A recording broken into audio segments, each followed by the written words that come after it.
Komandan Gerakan 30 September ini selanjutnya menerangkan bahwa tindakan yang telah dilakukan di Jakarta terhadap Dewan Jenderal akan diikuti oleh tindakan-tindakan di seluruh Indonesia.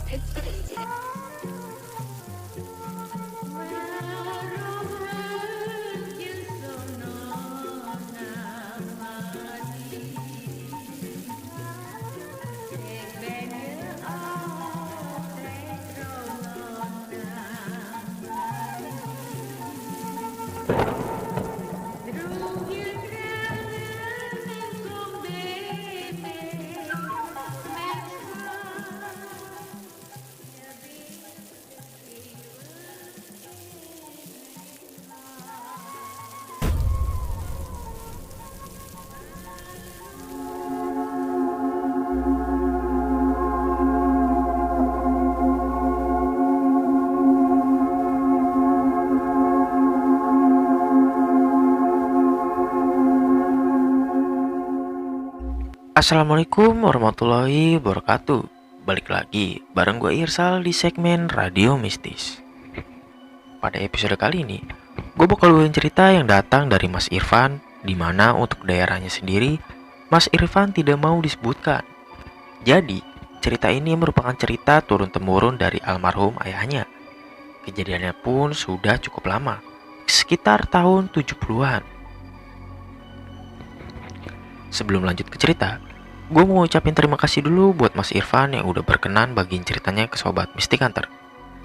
Bersembunyilah di balik semut kalian dan pasang earphone kalian, karena cerita yang gue bawain kali ini bakal bikin bulu kuduk lo merinding. Oke, kita langsung fokusin aja ke ceritanya. Semua nama tokoh udah kita samarkan, dan nanti di dalam cerita bapaknya Mas Irfan juga sudah kita samarkan, yang disebut dengan nama Wito. Pada waktu itu Wito masih berumur sekitar 11 tahun. Tahun 70-an awal, di kampungnya Wito yang sama seperti di kampung-kampung lainnya, masih sangat asri dan kampungnya Wito masih dipenuhi tanaman jati. Listrik juga belum masuk pada waktu itu. Mungkin ada beberapa di kota sana, belum merata sampai ke desa-desa terpencil. Masih sangat tradisional. Begitupun pengobatan masih mengandalkan seorang tabib. Jadi, di kampungnya Wito ada seorang tabib atau yang biasa mengobati orang-orang di kampungnya. Kita sebut di sini dengan nama Mbah Darmo. Mbah Darmo ini usianya sudah cukup sepuh, mungkin sekitar usia 60-an. Mbah Darmo sendiri dipercaya oleh warga sekitar bisa mengobati segala macam penyakit, baik medis ataupun non-medis. Jadi, pengobatan satu-satunya di kampungnya Wito tadi bukan tidak ada sama sekali pengobatan medis ya. Dan udah ada klinik juga di sana, tapi harus ke kota. Sedangkan desanya Wito sangat terpencil. Jadi harus menempuh perjalanan darat sekitar 8-10 km.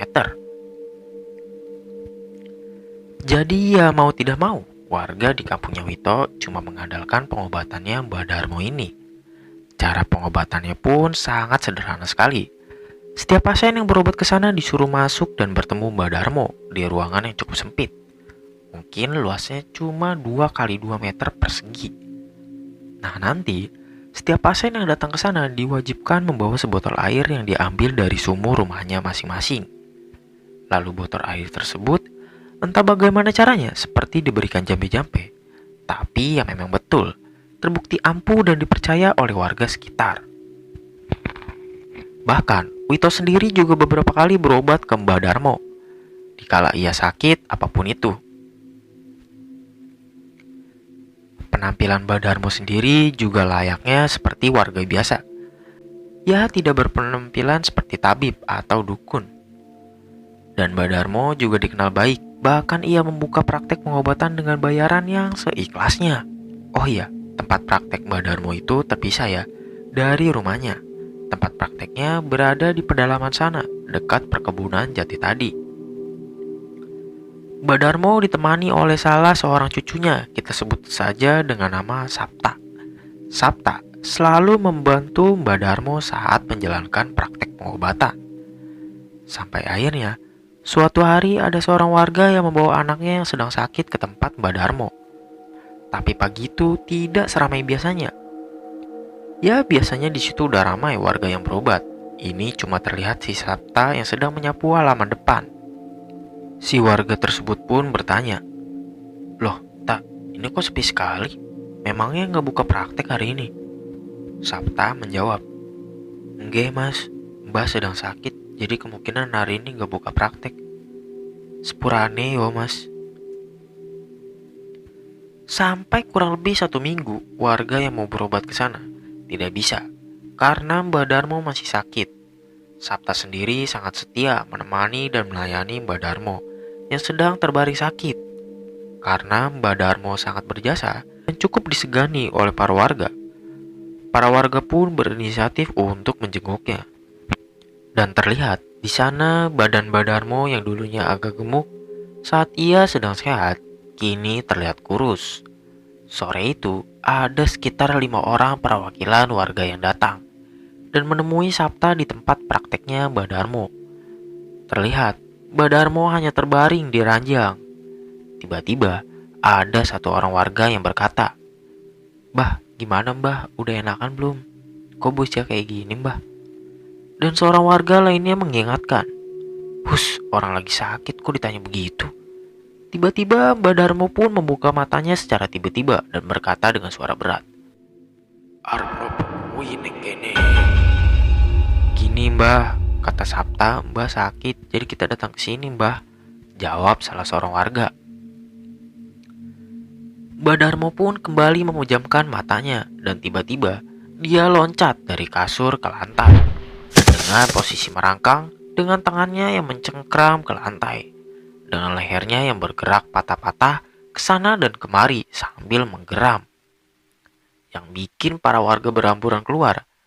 Mbah Darmo yang tadinya posisinya itu merangkang, tiba-tiba loncat ke atap plafon rumah dan menempel di sana.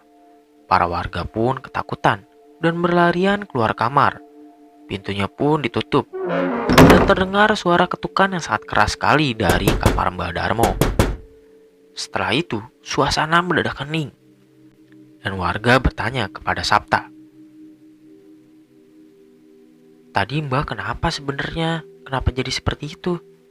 Sabta menjawab agak lemas, "Aku juga gak tahu mas. Mbah selalu seperti itu saat lewat waktu asar."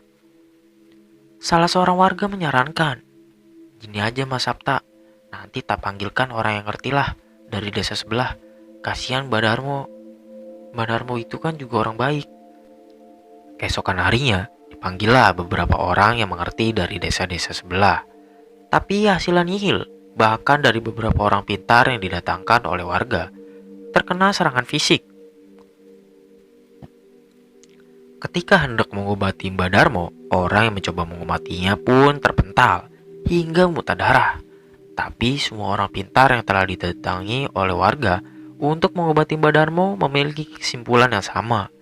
Mereka berpendapat bahwa sebenarnya Mbah Darmo sudah meninggal, tapi ada beberapa jin peliharaannya yang menguasai raga Mbah Darmo karena tidak mau keluar dari raganya Mbah Darmo sebelum menemui inang yang baru.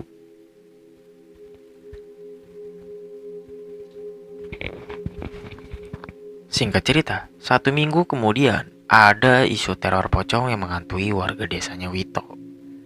Awal kemunculannya ada seorang warga, kita sebut saja Pak Anto, yang baru saja mencari ranting kayu. Kala itu suasananya agak remang karena memang memasuki waktu maghrib. Pak Anto pun iseng melihat ke arah tempat prakteknya Mbah Darmo. Terlihat di kursi depan tempat prakteknya, di kursi yang biasa digunakan untuk menunggu pasien. Di sana terlihat ada satu sosok putih agak umel, mirip seperti karung goni yang ditumpuk. Pak Anto pun berkata dalam hatinya, "Itu apa ya? Kayak karung. Tapi kenapa ada di sana?" Dideketinlah sama Pak Anto. Semakin dekat dan semakin dekat, mulai jelas terlihat bahwa itu adalah sosok pocong. Pocong itu hanya terduduk dan mengangguk-anggukkan kepalanya. Dan pocong itu menoleh ke arahnya. Pak Anto pun ketakutan sampai-sampai ranting kayu yang dibawanya dilempar dan ditinggal di sana. Sebelum berlari, Pak Anto sempat melihat wajah pocong itu mirip sekali dengan Mbah Darmo. Pak Anto menceritakan kejadian horor yang ia alami ke istrinya. Dan istrinya Pak Anto menceritakan lagi ke para tetangga sampai akhirnya isu tersebut cepat menyebar ke seluruh desa. Awalnya banyak yang beranggapan Mbah Darmo meninggal jadi pocong, tapi ada juga warga yang membantah. Ah, nggak mungkin lah, Mbah Darmo itu kan orang baik dan sudah banyak membantu kita, kata salah seorang warga. Akhirnya warga berinisiatif untuk memastikan apakah benar Mbah Darmo sudah meninggal. Siang itu, ada sekitar 3 orang perwakilan warga desa yang menyambangi tempat prakteknya Mbah Darmo. Sesampainya di sana, yaitu tadi, cuma ada si Sapta aja. Mereka pun bertanya kepada Sapta, "Tak, gimana keadaannya Mbah Darmo?" Sapta menjawab, "Ya isi koyongone wae, belum ada perubahan. Mbah cuma berbaring aja, terkadang mengamuk." Lalu warga bertanya lagi, "Tak, kamu jawab jujur ya. Mbah Darmo sudah benar-benar meninggal apa gimana? Apa kan?" Sapta menjawab dengan sedikit kebingungan. "Loh, kenapa bapak-bapak ini menanyakan tentang kematian Mbah Darmo? Dia itu belum meninggal, Pak. Kalau Anda percaya, lihat aja di dalam." Warga itu berkata lagi, "Gini tak, ada salah seorang warga yang melihat penampakan pocong di sini. Dan wajahnya itu mirip Mbah Darmo. Makanya kita mau memastikan, apa benar Mbah Darmo udah benar-benar meninggal." Sapta langsung menyuruh mereka masuk untuk melihat keadaan Mbah Darmo. Mbah Darmo hanya bisa terbaring dan seperti orang yang sekaratul maut. Dan para warga pun percaya bahwa Mbah Darmo masih hidup. Hanya saja dengan keadaan yang memprihatinkan. Lalu salah seorang warga berkata, "Astagfirullah Mbah, nyebut Mbah."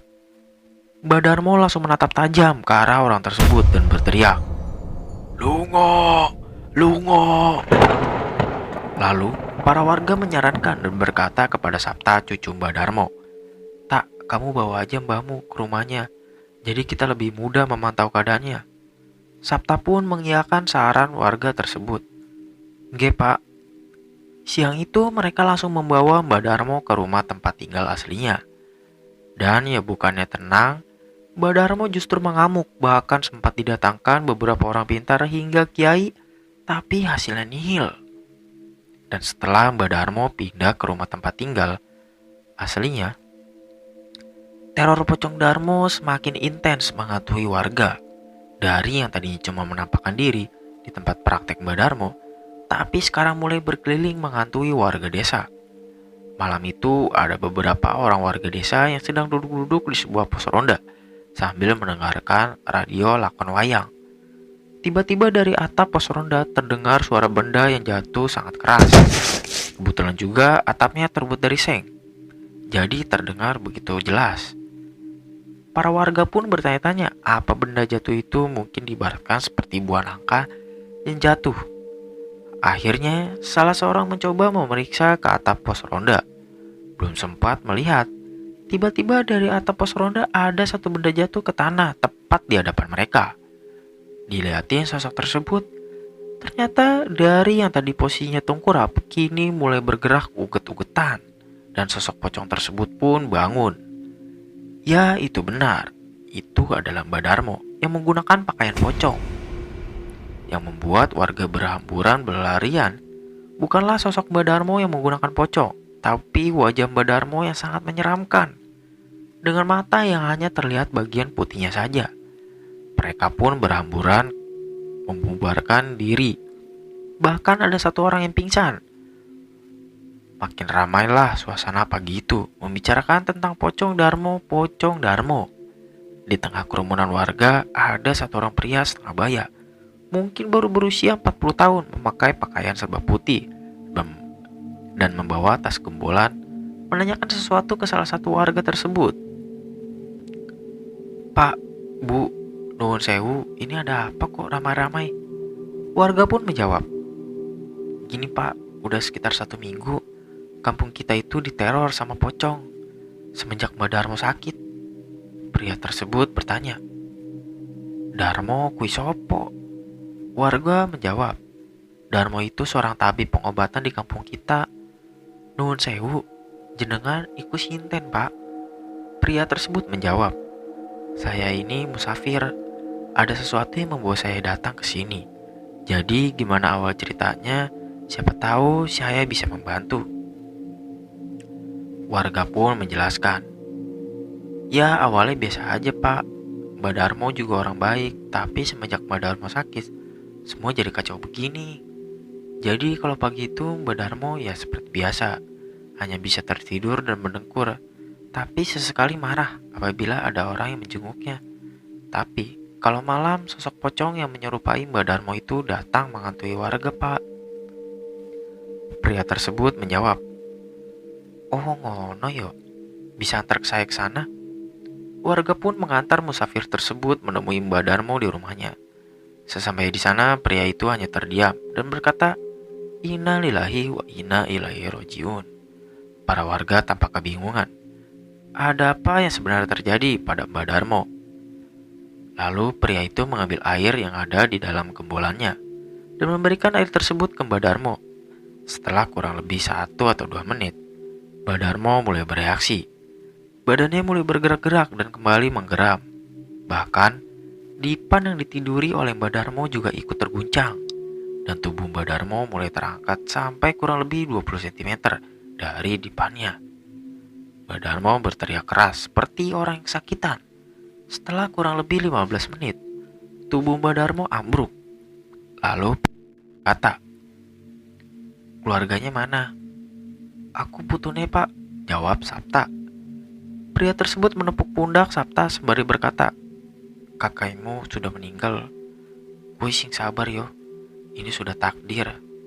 Sebenarnya itu kakekmu sudah meninggal dari beberapa hari. Tapi ada sosok peliharaan yang menghalangi kepergian Mbak Darmo.